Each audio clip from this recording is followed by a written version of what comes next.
तो आज मैं आपके साथ डिस्कस करने वाला हूँ एक बहुत ही अच्छा पीएसयू स्टॉक जो कि बहुत एक रीजनेबल वैल्यूएशन पे आपको मिल रहा है और ये कंसिस्टेंटली डिविडेंड प्रोवाइड करता है आपको। अगर हम बात करें इसके फंडामेंटल्स की तो अभी ये ऑलमोस्ट अपनी बुक वैल्यू के आसपास ट्रेड हो रहा है। इसकी जो बुक वैल्यू है 130.13 रुपीज़ है और जबकि इसका जो करंट मार्केट प्राइस है 142 रुपीज़ है। बात करें कि इसके अपसाइड पोटेंशियल की, तो इसका अपसाइड पोटेंशियल जो निकल के आता है एज पर द एनालिसिस वो निकल के आता है नियर अबाउट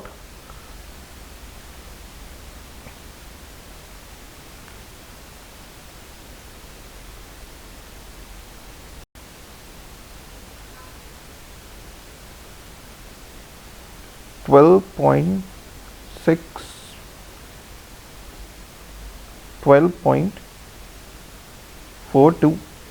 इंटू 16.73 जो कि इसका आपका सेक्टर का पीई है, उसको अगर हम मल्टीप्लाई करते हैं तो हमें एक अपसाइड पोटेंशियल जो मिलता है इस स्टॉक का वो 207 रुपये के आसपास का मिलता है। अगर आप इस स्टॉक की ईपीएस को देखेंगे तो ये स्टैंड अलोन बेसिस पे ये लास्ट क्वार्टर से इस क्वार्टर में फॉल हुआ है और ये फॉल इसलिए हुआ है क्योंकि इस टाइम पीरियड में ब्रेंट क्रूड का प्राइस काफ़ी नीचे आया था और उसकी वजह से जो इन्वेंट्री लॉसेस हायर प्राइस पे जो इन्वेंट्री आपकी हायर प्राइसेस पे प्रोक्योर करी गई थी क्रूड ऑयल की ओएमसीज के द्वारा, उस इन्वेंट्री लॉसेस के कारण उनके मार्जिन्स पे इफेक्ट आउट हुआ था क्योंकि क्रूड ऑयल उनके लिए एक रॉ मटेरियल का काम करता है। सो ये सिर्फ आईओसीएल के साथ ही नहीं था, उसकी सारी concern oil and marketing companies था, चाहे वो बीपीसीएल हो, चाहे वो एचपीसीएल हो, चाहे वो इंडियन ऑयल हो। अगर हम बात करें कि ब्रेंट क्रूड का प्राइस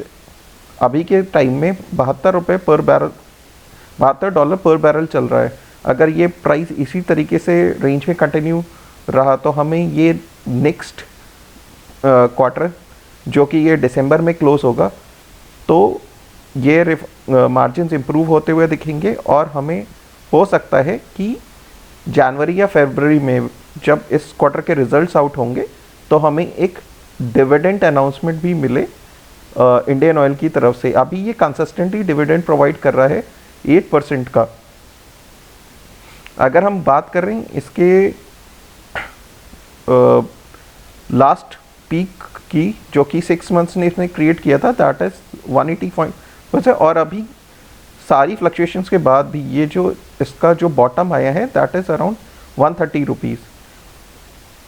और अगर हम बात करें इसके लास्ट डिविडेंड पे आउट की तो वो लास्ट डिविडेंड पे आउट था 7 रुपये, तो हम सिमिलर ही डिविडेंड एक्सपेक्ट आउट कर सकते हैं फरवरी मंथ में जब ये ईपीएस वापस अपनी वैल्यू को रिस्टोर करेगा।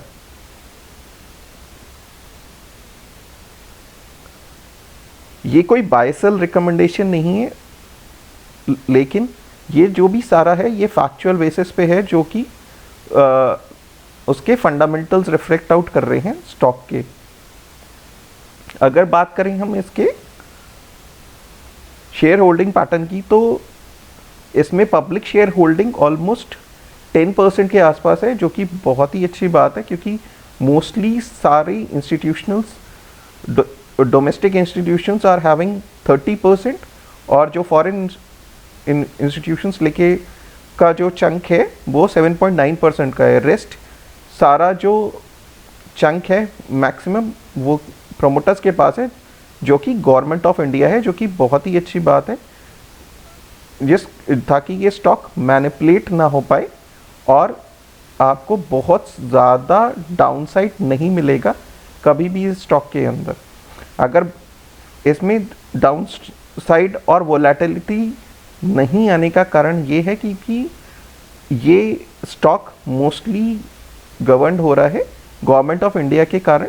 गवर्नमेंट ऑफ इंडिया के पास, एंड जो इसका मार्केट प्राइस मार्केट कैप है वो 2 लाख करोड़ का है, जो कि एक बहुत ही अच्छा बहुत ही बड़ा मार्केट कैप है। तो यहाँ आपको मैनिपुलेशन ईज आउट नहीं है, इसीलिए जो लोग इस वॉलेटिलिटी को डाइजेस्ट नहीं कर सकते स्टॉक मार्केट की, और उन्हें एक स्टेबल स्टॉक चाहिए जो कि कंसिस्टेंटली डिविडेंड पे आउट करे, तो this is the best stock for you. But इस स्टॉक से आप अगर ज़्यादा इनकम कमाना चाहते हैं तो जो इसके लिए ट्रिक रहेगी, किसी भी एक पर्टिकुलर प्राइस पे आप बहुत ज़्यादा क्वांटिटी बाय आउट ना करें, और जैसे जैसे क्वांटिटी गिरेगी वैसे वैसे एवरेज करने की कोशिश करें। अगर आपने बाइंग बहुत हायर साइड पे है तो उसी अकॉर्डिंग आप उसका डाउनसाइड परसेंटेज पे एवरेजिंग करेंगे। अगर आपका बाइंग पॉइंट इसी पॉइंट के आसपास है 140, 144, 150, तो आप थोड़ा कम डाउनसाइड पे भी आप एवरेजिंग कर सकते हैं, क्योंकि अगर आपने एक ही प्राइस पॉइंट पे बहुत ज़्यादा स्टॉक्स खरीद लिए तो आप उसको एवरेजिंग नहीं कर पाएंगे, और अल्टीमेटली आपको बहुत टाइम तक स्टॉक में रहना पड़ेगा उससे प्रॉफिट अर्न करने के लिए। सो बेस्ट वे ये रहेगा कि आप उसको बाय ऑन डिप्स रखें। जैसे 180 रुपये का स्टॉक जब आपको, अगर आपने ख़रीदा हुआ है तो उसको एवरेज करने की कोशिश करें जब वो आपने नियर अबाउट 7 to 8% डाउनफॉल पे आए, फिर उसके बाद नेक्स्ट एवरेज 5 to 6% पे, ऐसे ही ग्रेजुअली आप उसको एवरेज आउट करना शुरू करें। आपने ये किस प्राइस पॉइंट पे ख़रीदा हुआ है, और अगर आपको इस चीज़ से रिलेटेड कोई क्वेरी है कि मैंने इस प्राइस पे बहुत ज़्यादा बल्क क्वांटिटी बाय आउट कर ली तो मेरा नेक्स्ट एवरेजिंग मुझे किस प्राइस पे करना चाहिए, या फिर मुझे किस तरीके से स्टॉक में एवरेज करके प्रॉफिटेबल होना है, तो आप अपनी क्वेश्चंस कमेंट डाउन कर सकते हैं। मैं उसको रिप्लाई करने की कोशिश करूँगा, सारे तो नहीं लेकिन हाँ मोस्ट ऑफ द केसेस में मैं रिप्लाई करने की कोशिश करूँगा। अगर आपको ये इन्फॉर्मेशन अच्छी लगी है तो you can suggest the next analysis for the stock for which you want the more elaboration on the technical discussion.